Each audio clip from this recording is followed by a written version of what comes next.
Hey everybody, how's everybody doing today? Thank you so much for joining me on 365 Movies in 365 Days, your mostly daily podcast. How's everybody doing today? I hope everybody is doing great. Me, myself, I'm doing pretty good. I just got done watching a whole new batch of movies this morning. Well, it's morning where I'm at. It might be late night for you, it might be midnight for you, or it might be morning too, I don't know. Anyways, so I just got done watching a whole batch of new movies, and it got me thinking about today's show. I had a question from someone recently who asked me, hey Jose, do you watch any movies that you don't talk about? And I thought that's a really great question, because the thing is that I watch a lot of movies. I watch about 2 movies a day on average.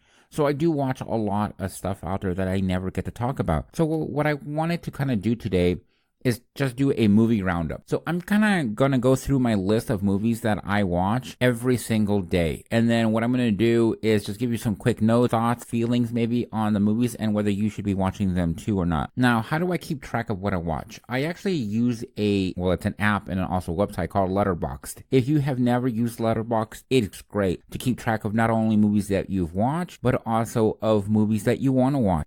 And so using that, I kind of log what I watch every single day. So what I'm going to do is I'm going to go back to the beginning of the month from the first and just kind of go through all the movies that I've seen. And like I said, just give you some ideas as to what I've been watching and what you should be watching too. So let's go ahead and just jump into it. No need to waste anybody's time. So the first one that I saw was called Klute. Now, Klute is from 1971. It stars Jane Fonda and Donald Sutherland. Now, by the way, I'm doing this off the top of my head. I actually don't have any notes in front of me other than the website. So if you hear me make mistakes or fumble a little bit, I am sorry about that. But I wanted to kind of give you instead of writing prepared notes where I give you details, everything like that, I decided, I'm just going to go from what my heart and my mind say, all of that kind of stuff. Anyways, back to Klute. So Klute is a really interesting movie. It wasn't what I was expecting.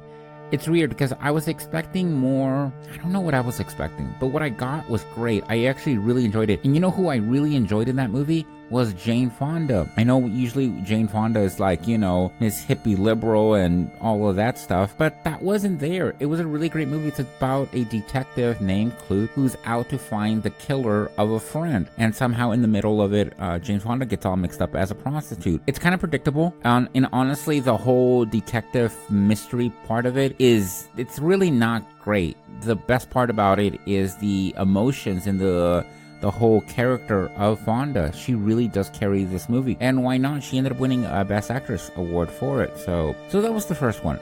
Then on that same day, I watched 4 other movies. The first one was Star Wars Episode 1, The Phantom Menace. I had forgotten, let me tell you how. It's not that it's a crappy movie, because I watched it and I have watched it several times over the years, but it always reminds me, every single time I watch it, just how horrible Jar Jar Binks is. I know that I'm not the only one who really hates that character, but every single time I watch it, I just cringe. I'm like, what the hell was he thinking? And I'm thinking about, Lucas here. And it was cringy, like it always is, but other than Binks, it's really not that bad of a movie. I've always had the feeling like if the original trilogy didn't exist and we started the whole thing with the Phantom Menace, I wonder if the Phantom Menace would be looked at in a different light, a more positive light, really. And I think that it would be actually. We would have a better, viewpoint of it, because it is really kind of an amazing movie in terms of its action, story.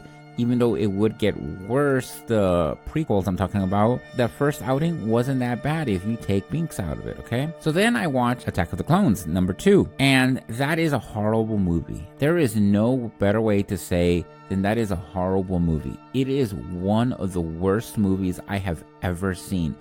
I think I have seen Attack of the Clones maybe about 3 or 4 times since 2002 when it came out, and it's always so cringy. The whole love story, the whole dialogue, it's just so like, oh, this is awful, what the hell? Why didn't anyone tell George Lucas he can't write dialogue? Because it is so horrible. There is some good action. That whole pod, race, sequence is amazing, and even the end is kind of like, well, we get some action at the end, but it's everything else that surrounds it that is just cringy. The love story's cringy. The whole pseudo political type, atmosphere that he's trying to lay down, it's boring and I don't really care for it. And so every single time I watch it, I'm just like, this is why I don't watch it that often. Next movie, Witchboard. This is from 1986, and this features one Tawny Kitaen. Yes, if you don't know the name, if you're not familiar with the name of Miss Kitaen, then all you need to do is watch any 80s Whitesnake video. And she is sprawled out on the car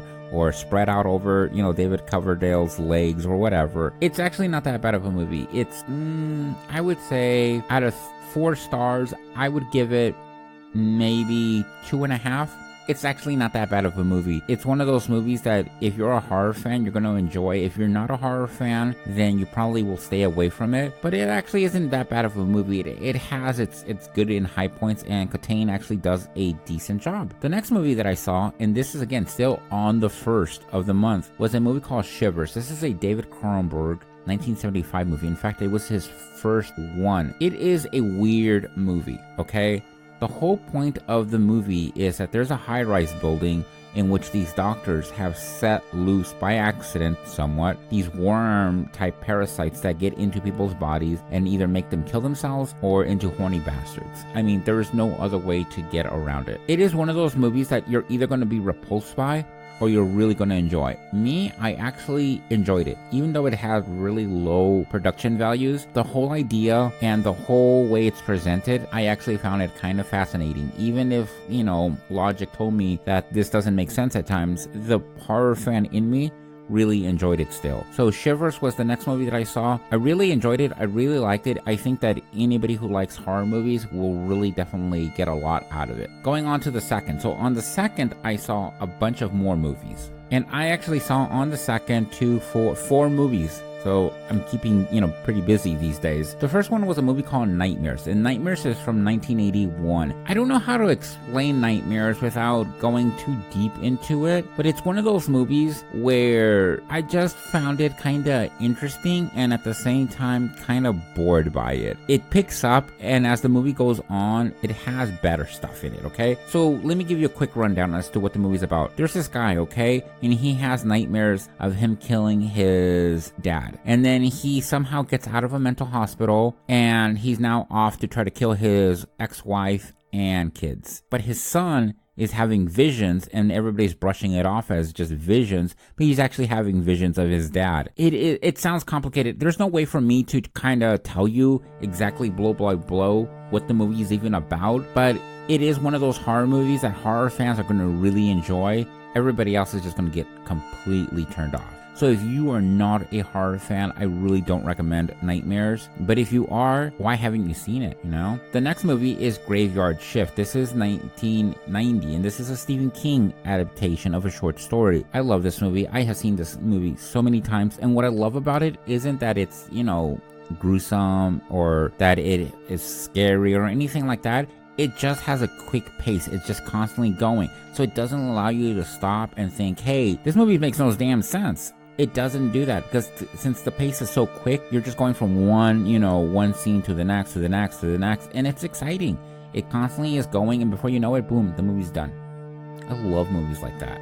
It's one of those movies you can place and you know that no matter what, you're going to enjoy it. The next movie was a movie called Lady in White. Lady in White is a ghost story with some undertones of racial, I don't know what you would call it, racial understanding, maybe. The ghost part of the story is great and I really enjoyed it, and it had a kind of sweet, understanding ending to it, which you don't really get in horror movies all that often. The part that I didn't like about it was that social, racial baggage almost that was kind of seems to be forced into the movie. Now look, I am as liberal as it gets, okay? I am bluer than blue. However, I don't mind that type of stuff in movies when it feels appropriate and it feels like it's a part of the story, an important part of the story, but it's not. In this movie, it just wasn't.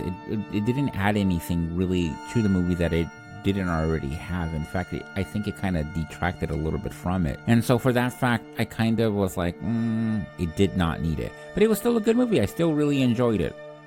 The next movie that I saw was Dog Day Afternoon. This is from 1975. This is an Al Pacino movie. Yes, this is the movie where he, legendarily goes out and robs a bank and then it fucks it all up. And then he starts screaming, Attica, Attica, Attica at the outside of the bank. Now, for the younger people listening here, you're probably thinking, what the hell is Attica? Is that a band or something? No, it's not. It is a prison break, or not a prison break, a prison riot, I should say. That happened in Attica, which I believe is in upstate New York. Could be wrong. Someone correct me on that. But yeah, it's one of those movies you really have to watch. I would say that it's one of my top 10 favorite movies from the 1970s. Now, don't quote me on that, because if I actually sat down and rearranged the movies of the 1970s, it might not make it. But just off the top of my head, it's one of those movies that I've always enjoyed, and I love telling people about this movie. If you have never seen Dog Day Afternoon and you really want a good quality drama that relies on good characters and good acting, you cannot do any worse than Dog Day Afternoon. The next following day was the third, and I watched two movies. The first one was Remp Williams' The Adventure Begins. This is a movie that I had been wanting to watch since I was a little kid. When I was a little kid, we used to go to this little video store and we would rent movies, and they had a poster for Remp Williams, and I still remember it because he was hanging off of the, Statue of Liberty, with his hands, and I thought that was so cool. This must be a cool movie. All this time later, I finally saw it. And did I think it was a cool movie? It actually wasn't that bad, even though at times it felt very, not PC. And what I mean by that is that there's a character of an Asian character who's supposed to be the guy who teaches you everything, that has to do with martial arts and how to be one with the wind and stuff like that. And the character is Asian, but the person who was portraying the Asian was this guy named James Gray. He was an actor, and he's not Asian. He is whiter than white, as white as my desk. And I just was like, really? Could you not find, an actual Asian to play an actual Asian character in this movie? It just felt so wrong. But aside from that, it actually wasn't that bad of a movie, but I can see why in 1985 it really didn't make a big deal. What's amazing is they were actually planning on making a trilogy of movies, and this was going to be the first one. That's why it's The Adventure Begins, but it never began, unfortunately. So that same day, I also watched Rambo 3, and this is from 1988. Rambo 3 is, of course, the third installment in that whole John Rambo trilogy. This time he's out to rescue his friend, kill a lot of bad guys, and have some message about the underdog. Look, I actually enjoyed it. I had seen this movie hundreds of times as a kid growing up. It was a staple in my household, and yeah, it never gets old. Look, I know that it's brain dead and there isn't a whole lot of thinking behind it and a lot of bam bam bam, shooting people dying, but if that's what it's all about, then it's not bad. It's really quite enjoyable. I enjoyed it as a 7-year-old, and I enjoyed it as a 40-year-old now. It's still a great movie to watch and a great, afternoon flick at that. So the next day, which was the 4th, I watched Altered States. Now, Altered States is a science fiction movie by the great Ken Russell. It is unlike anything, and I mean anything you will ever see in your life. It has the acting debut of William Hurt and the acting debut of Drew Barrymore, even though she just has a really tiny spot as a daughter. Altered States is one of those movies that I said before, you watch it and it makes you want to do drugs. It really does. It is just so trippy and so out there, but also heightens the dangers of going too far in that state too, and how you can lose yourself. It's a lot of fun. It really, really is, and it's a trip fest. And I really think that Altered States is one of those movies that should be watched more often by people, and unfortunately, it's not for one reason or another. So that was on the 4th. On the 5th, I watched 3 more movies. So the first one was called Aguirre, The Wrath of God, and this is a Werner Herzog movie from 1972. Okay, I know that some of you out there are scared of movies with subtitles. I get it, it can be a challenge. This is a movie you have to watch. It is one of the greatest films of cinema on a level that is just beyond anything else. And you can actually see a lot of the comparisons between this and Apocalypse Now, in that they're both kind of fitted on that template of Heart of Darkness, which is a great book, by the way. But I watch this, I'm always reminded how much different movies in the rest of the world are compared to the US. In the US, it seems like movies have to end on a good note. They have to end on a happy note. That's what Americans expect out of their movies. The rest of the world isn't like that. In the rest of the world, we're able to kind of leave things to be how we see them, which is a lot of times unhappy. And this movie follows that template. I can see if this was a movie made in the US that it would have ended completely different and it would have ruined it. It really would have. But the way we have and what we have on screen is delightful. And while I won't say that it's a happy movie or it's an enjoyable experience, it is an experience that I really think everybody should, take part in. The next movie that I saw on the 5th was The Unborn. This is a Brooks Adam movie from 1991. It is a horror movie. And it's one of those movies that it's so cheesy and so ridiculous and at times so dumb that you're like, really? What the hell is going on? And I came so close to turning it off several times and just being like, click, I'm done with this. Let's move on. But I didn't. And I stayed all the way through the end, and it wasn't bad. By the end, you can really see why it wasn't a hit, because it just kind of average. But if you ever get a chance to watch it and you see it on the TV, I would definitely say, hey, give it a chance. The Unborn isn't that bad. The next movie that I saw is from 1942, and that is Cat People. No, we're not talking about the 80s movie. We are talking about the classic horror movie, because it's 1942, not the 80s. This one's a little weird in that it's one of those movies that really it's different. It really is different, and I don't know how to explain that really, but to say that it is different is an understatement. It is one of the greats of horror, and in fact, I'm always surprised that Cat People isn't mentioned in the same breath with Frankenstein and Dracula, because I think it actually is superior in many ways to both those movies. It has a sense of danger, the other two movies are just so wrapped up in their production values that it never really lets go of that, foreboding into something else. And Cat People really does that. It doesn't shy away from what it wants to be. And that's a movie about a woman who thinks that when she gets aroused or threatened, she turns into a Black Panther and kills people. That is something of a story. And, I've always enjoyed it. I've watched it several times over the years. And it's one of those movies when people say, hey, what horror movies should I watch? I always go, oh, Cat People. And of course, next people go, isn't that a black and white movie? Why is that scary? I'm like, just watch it. Just watch it and just enjoy it. So now we're on to the 6th of August, and this particular day I watched The Quick and the Dead, which is a Western from 1995.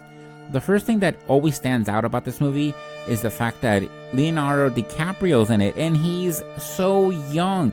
This is after he had already made What's Eating Gilbert Grape, before he had made Titanic.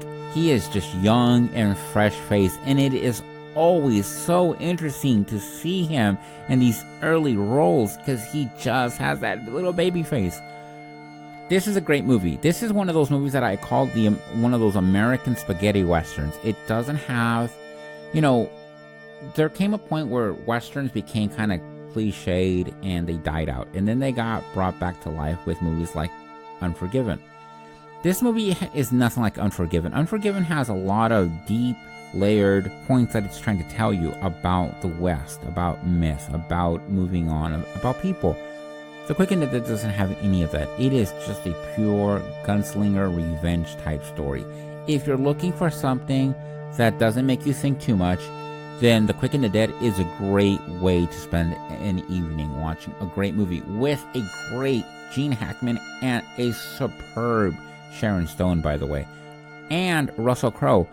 This was actually the first movie in which I ever saw Russell Crowe in. I had never even heard of him, and this was my introduction to him all those years, ago. So now we're up to the 6th. This is just 2 days ago. So wait, hold on. So now we're up to the 7th, and this is just yesterday. Well, depending on when you're listening to this. If you're listening to this, 2 years from now, then the 7th was a long time ago, okay? But The two movies that I watched on that day were Conan the Barbarian, I was about to say Sylvester Stallone, can you believe me? How dare me? Arnold Schwarzenegger movie from 1982. This was the first movie that really made him a star, that really propelled him into that stratosphere. Because he had always been like that, body, guy, he wasn't really well known as an actor. And while he wouldn't hit the stratosphere just yet, this is the movie that kind of gave him that kick towards the stars, He would become a bigger star with Terminator just 2 years later. But at this point, this was a great introduction to the world to not only what a strong guy he was, but what a horrible actor he can be at times. He really doesn't say a whole lot in this movie, and his acting it's okay, he handles the swords pretty well, but he doesn't really say a whole lot. And then we have that whole accent thing, going on. But it was still an enjoyable movie. It really was. And it's one of those movies that like Rambo 3, I saw a lot as a kid, which always made me wonder, what the hell were my parents thinking? Because this movie is about killing, sex, killing, sex, killing, sex. It really is. But it's enjoyable. The last one that I saw just yesterday was a movie called Nightbreed. Nightbreed's from 1990. It's a Clive Barker movie. What the hell am I thinking? Maybe I'm talking too much right now. Movie from 1990, and it's a horror movie, and it's one of those movies that didn't do well when it was released by audiences and didn't do well with critics, and it bombed at the box office. They've released a director's cut just a few years ago. It is a great movie. I enjoy this, and I really wish that they had made sequels to this movie because the characters are so rich. The mythology that's laid down is just so interesting, and it's one of those things where I was just like, wow, I wanted more and more. Unfortunately, we never got that, and instead, the movie didn't do so well, so we it just kind of died, which is unfortunate. So there you have it, everything that I have watched in the last couple days since the 1st. So tell me, what have you watched? Have you watched anything great, anything amazing, anything that, you think everybody else should be watching or I should be watching? Let me know. Hit me up on Twitter, Facebook, or Instagram, or send me a message directly and let me know what should I be watching out there. If you wanted links where you can't find us, go to the show notes. All the links are in there for every place that you can find us. Don't forget to find us on Apple Podcasts, Spotify, or Stitcher, or any place you get your podcast. Tell your friends, your family, your co-workers, movie fans about the show. I do this all for you. So tell everybody about it and, let's have some fun. So tell me again, send me a message about what you're watching. Until next time, everybody have a great day and take care of yourself. Bye.